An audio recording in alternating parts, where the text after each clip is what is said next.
Programang ito ay rated SPG, striktong patnubay at gabay ng magulang ang kailangan.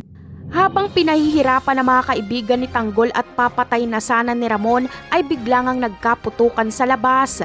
Lumusob kasi ang mga gerero at kapulisan na pinangungunahan ni Rigor. Ibinunyag kasi ni Roberto na buhay si Ramon kaya sumalakay sila para hulihin ito. Ganti ito ni Roberto sa ginawang pagsugod ni Ramon sa bahay ng mga gerero.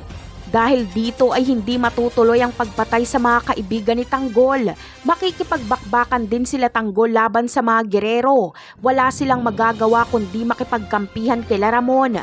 Habang si Divina naman ay imbis na tumulong ay tatakas siya. Galit siya kay Tanggol at Ramon. Sila ang sinisisi ni Divina sa pagkamatay ni Raul.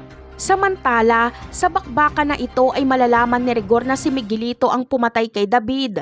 Magkakaharap kasi si Tanggol at Miguelito at sasabihin ni Tanggol na magbabayad si Miguelito sa pagpatay nito kay David.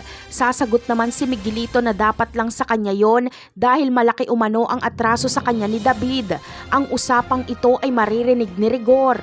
Kaya naman, dalawa na ang gustong patayin ni Rigor. Ito ay si Tanggol at Miguelito. Rambulan silang tatlo.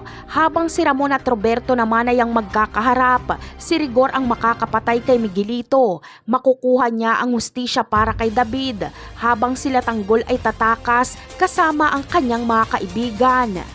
Samantala, magiging kalaban na itong si Divina. Ipaghihiganti niya si Raul.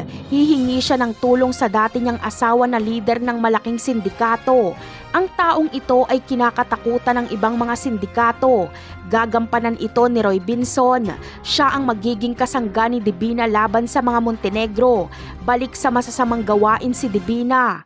Napakarami pa nating dapat abangan sa mga susunod na episode. Paalam!